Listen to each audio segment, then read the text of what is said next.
રાધનપુર ખાતે સરસ્વતી શિશુ મંદિરમાં પ્રતિભા દર્શન કાર્યક્રમ યોજાયો। ધોરણ 1 થી 3 ના ભૂલકાઓએ કલા કૌશલ્ય પ્રદર્શિત કર્યું। પાટણ જિલ્લાના રાધનપુર ખાતે વિદ્યા ભારતી ગુજરાત પ્રદેશ સંલગ્ન લોક કલ્યાણ ટ્રસ્ટ સંચાલિત શ્રી સરસ્વતી શિશુ મંદિર શિશુ વાટિકા પ્રાથમિક એવં માધ્યમિક વિદ્યાલયમાં શિશુ વાટિકા અને ધોરણ 1 થી 3 ના બાળકો માટે પ્રતિભા દર્શન કાર્યક્રમનું સુંદર આયોજન કરવામાં આવ્યું હતું। ભારતીય શિક્ષણના મૂળ તત્વોમાંથી પ્રેરણા લઈ સંસ્કારક્ષમ શિક્ષણ દ્વારા સમાજ પરિવર્તન અને માતૃભૂમિને પરમ વૈભવના શિખરે પહોંચાડવાના ઉમદા હેતુ સાથે કાર્યરત આ સંસ્થામાં બાળકોના ભણતરની સાથે ઘડતરની પ્રક્રિયાના પ્રતિબિંબ સમાન આ કાર્યક્રમ યોજાયો હતો। આ કાર્યક્રમના અધ્યક્ષસ્થાને વિનોદ કુમાર દલસુખરામ ગોકલાણી ઉપસ્થિત રહ્યા હતા। આ ઉપરાંત મહેમાનોમાં ધનાભાઈ આહિર, મહાદેવભાઈ રબારી, દેવરામભાઈ ચૌધરી, વિનોદભાઈ પોપટલાલ ઠક્કર, ગફુરભાઈ ભરવાડ તેમજ રાધનપુર માર્કેટ યાર્ડના ચેરમેન બાબુભાઈ ચૌધરી સહિતના મહાનુભાવોએ હાજરી આપી હતી। કાર્યક્રમ દરમિયાન વિદ્યાર્થીઓ દ્વારા સ્વાગત ગીત, પ્રાર્થના ગીત, અભિનય ગીત, ગરબો, નાટક, પ્રાચીન ગીતો અને દેશભક્તિના ગીતો જેવી વિવિધ સાંસ્કૃતિક કૃતિઓ રજૂ કરવામાં આવી હતી। લોક કલ્યાણ ટ્રસ્ટના નેજા હેઠળ 1989 થી શિક્ષણ કાર્ય કરતી આ સંસ્થાના કાર્યક્રમમાં રાધનપુર ખાતે અભ્યાસ કરતા 700 જેટલા બાળકો અને તેમના વાલીઓ મોટી સંખ્યામાં ઉપસ્થિત રહ્યા હતા। આ પ્રસંગે ઉપસ્થિત જનમેદની બાળકોનો ઉત્સાહ વધાર્યો હતો અને કાર્યક્રમ સફળતાપૂર્વક સંપન્ન થયો હતો। જાગૃત રાખે આજના સમયે અહીંયા ઘણા બધા મહેમાનો પણ ઉપસ્થિત છે। સૌ મહેમાનો અહીંયા એમનો સમય ફાળવીને અહીંયા પધાર્યા છે તો એમનો પણ આપણે આભાર વ્યક્ત કરીએ છીએ, એમનું સ્વાગત પણ કરીએ છીએ।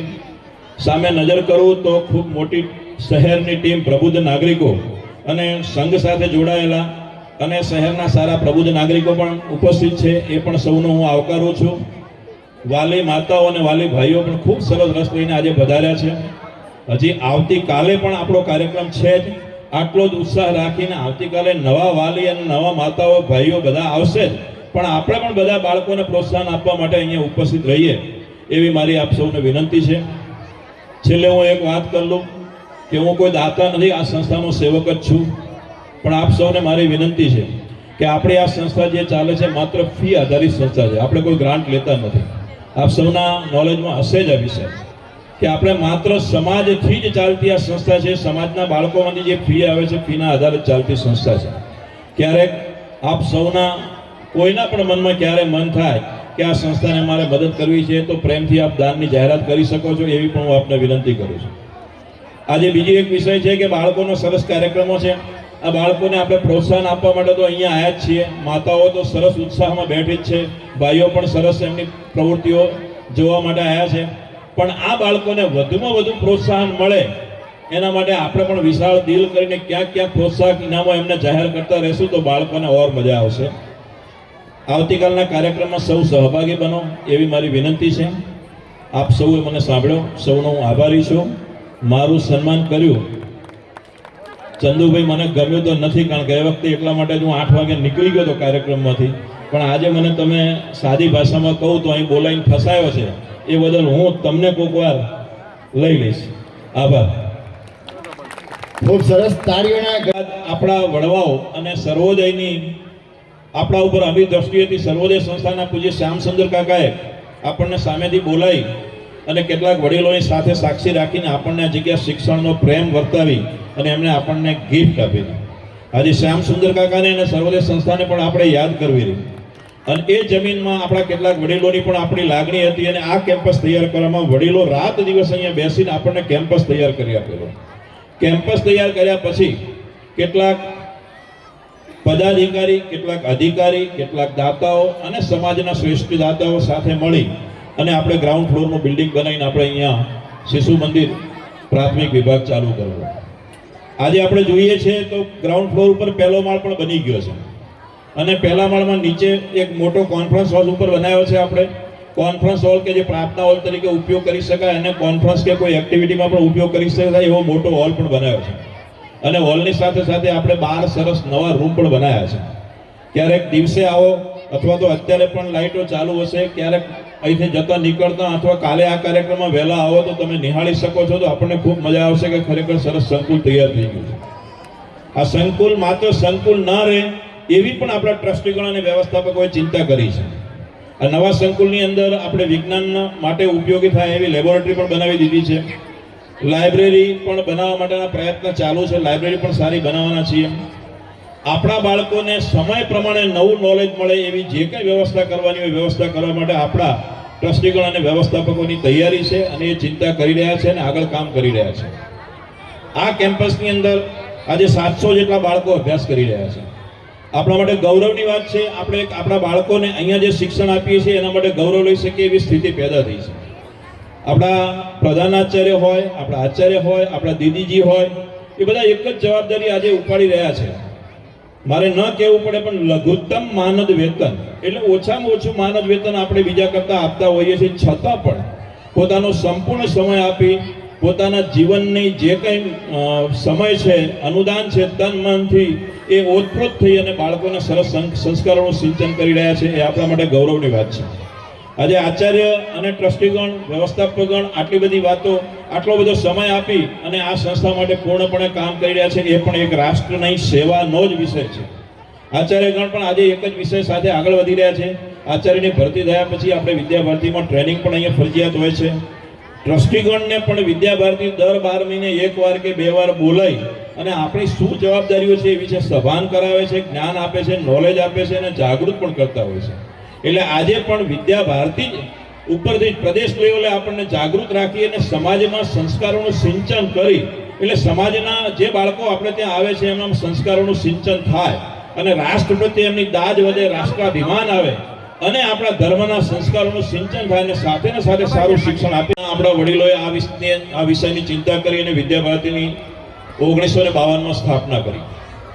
વિદ્યાભારતી વિભાગ એ રાષ્ટ્રીય સ્વયં સંઘનો એક વિભાગ જ છે, પ્રકલ્પ જ છે અને વિદ્યાભારતીનો વિષય માત્ર ને માત્ર આપણા ભારતભરના તમામ લોકોના બાળકોના શિક્ષણની ચિંતા કરવાની જવાબદારી ઉપાડી છે. પણ એ શિક્ષણ કયું? તો આપણા બાળકોની અંદર રાષ્ટ્ર પ્રત્યેની દાજ વધે, રાષ્ટ્રાભિમાન આવે, રાષ્ટ્ર સ્વાભિમાન આવે અને આપણી સંસ્કૃતિના મૂલ્યોનું જતન કરવાની જવાબદારી કોની છે? તો એ જતન કરવાની જવાબદારી આપણા સૌની છે. પણ એની સાથે સાથે આપણા બાળકોમાં જો બચપણથી જ આ વિષયનું જ્ઞાન આપવામાં આવશે અને બચપણથી જ આ બાબતે અવેરનેસ રાખવામાં આવશે તો સમગ્ર ભારતભરનું નવા સૈકાઓમાં કે નવા સમયમાં આ જે આપણે એક માતૃભૂમિ પ્રત્યેનું ગૌરવ વધારવાનું છે, ભારતને સમગ્ર વિશ્વમાં જે ગુરુ સમાન બનાવવાની આપણી જે કલ્પના છે એ કલ્પના આપણે પરિપૂર્ણ કરી શકીશું. આવા વિચારોથી વિદ્યાભારતીની સ્થાપના કરી. ગોરખપુરમાં 1952માં પહેલું વિદ્યાલય ભાડાના મકાનમાં ચાલુ કરીને વિદ્યાભારતી આ કામ શરૂ કરેલું. આ વિદ્યાભારતીના સંકલ્પને પાછળ સમગ્ર રાષ્ટ્રીય સ્વયંસેવક સંઘ અને સમાજના લોકોએ આ વાતને ઉપાડી લીધી. વટવૃક્ષ બનીને આજે અખંડ ભારતમાં એટલે કે ભારતભરમાં 2700 જેટલા વિદ્યાલયો આજે વિદ્યાભારતીના કામ કરી રહ્યા છે. એ આપણા માટે ગૌરવની વાત છે. આ વિદ્યાલયોમાં આજના સમયે મને હમણાં રમેશભાઈ ચૌધરીએ એક સરસ સૂચન કર્યું કે વિનોદભાઈ, શિક્ષણ તો નવા જમાનામાં AI થી પણ હવે મળશે, ઓનલાઈન મળશે. શિક્ષણ મેળવવા માટે બાળક તડપતો હશે અને બાળક ઘેર બેઠા પણ શિક્ષણ મેળવી શકશે એવો નવો જમાનો આવી રહ્યો છે. પણ આ બાળકોને સંસ્કારો સાથેનું સિંચન કોણ કરશે? આ બાળકોને ધર્મ શું ચીજ છે કોણ યાદ કરાવશે? આ બાળકોને સાચા સંસ્કારો અને ભારતની સંસ્કૃતિ પ્રત્યેનું જતન યાદ કરવા માટે કે આપણું મૂળ ભારત ક્યાં હતું, શું હતું, એ બધું યાદ કરવા માટે કોણ કરશે? તો એ યાદ કરાવવાની જવાબદારી આપણા જેવા વિદ્યાભારતીના તમામ સંકુલોમાં એ જવાબદારી અદા થાય છે અને બાળકોને એવું સિંચન આપવામાં આવે છે. રાધનપુરમાં 1989ની સાલમાં વિદ્યાભારતીની આપણે આ સંસ્થાની સ્થાપના કરી. લોક કલ્યાણ ટ્રસ્ટની જ્યારે સ્થાપના કરી ત્યારે ગાંધી ચોકમાં એક ભાડાના મકાનમાં આપણે નાના શિશુ મંદિરની શરૂઆત કરેલી. આપણા શહેરના રાષ્ટ્રીય સ્વયંસેવક સંઘના કાર્યકર્તા અને સમાજના કેટલાક શ્રેષ્ઠીઓ મદદ કરીને આપણને મકાન ભાડે અપાવી અને ત્યાંથી આપણે વાટિકાની શરૂઆત કરેલી. એ 1989ની સાલની શરૂઆત કર્યા પછી ભૂકંપમાં એ મકાન પડી ગયું. તે દિવસે આપણી સ્થિતિ એવી હતી કે આપણી પાસે મકાન નહોતું. તો આ કેમ્પસ આપણને વાપરવા મળેલું અને આ કેમ્પસમાં આપણે નાના જે તે સમયે ભૂકંપ સમયે જે શેલ્ટર બનીને આપતી સરકાર, એ શેલ્ટરની અંદર આપણે અહીંયા આપણી વાટિકા ચાલુ કરેલી. અને આયોજિત આજના આ કાર્યક્રમમાં ઉપસ્થિત સૌ આપણી સંસ્થાના શુભેચ્છક અને રાધનપુર શહેરના અગ્રગણ્ય સૌ મંચસ્થ મહાનુભાવો, રાધનપુર શહેરમાંથી આમંત્રિત પ્રબુદ્ધ નાગરિકો, મારા વ્યવસ્થા અને ટ્રસ્ટીગણ, વ્યવસ્થાપક અને ટ્રસ્ટીગણ, આચાર્ય ભાઈઓ, દીદીઓ, નાના ભૂલકાઓ અને જેનાથી આ કાર્યક્રમ આજે શોભી રહ્યો છે એવા અમારા સૌ વાલીગણ, ભાઈઓ અને માતાઓ, સવિશેષ જવાબદારી આપણા પ્રમુખ શ્રી પ્રકાશભાઈ દક્ષિણી કોઈને કોઈ સામાજિક કારણથી આજે હાજર રહી શક્યા ન હોવાથી મારા ઉપર આવી પડી છે. બાકી તો હું આ સંસ્થાનો ટ્રસ્ટી કહું કે સેવક કહું કે કાર્યકર્તા કહું, એ ભાષાથી આગળ ન વધી શકું. મારા એક ટ્રસ્ટીએ મને હમણાં સરસ વાત કરી કે આપના ઘરે આપનું સ્વાગત છે. આ મારું જ ઘર છે, મારું સ્વાગત ને મારું સન્માન ન લેવાના કારણે ગયા વખતે ચાલુ કાર્યક્રમમાં હું નીકળી ગયો હતો, એ મારા કાનજીબેન ચંદુભાઈ ઉલ્લેખ કર્યો. પણ આ વખતે મને ગઈકાલે એવી સૂચના મળી હતી કે તમારે અન્ય જવાબદારીઓ છે એટલે હાજર રહેવું પડશે, એટલે હું વહેલો આવ્યો. અને મારી ભાષામાં કહું તો મને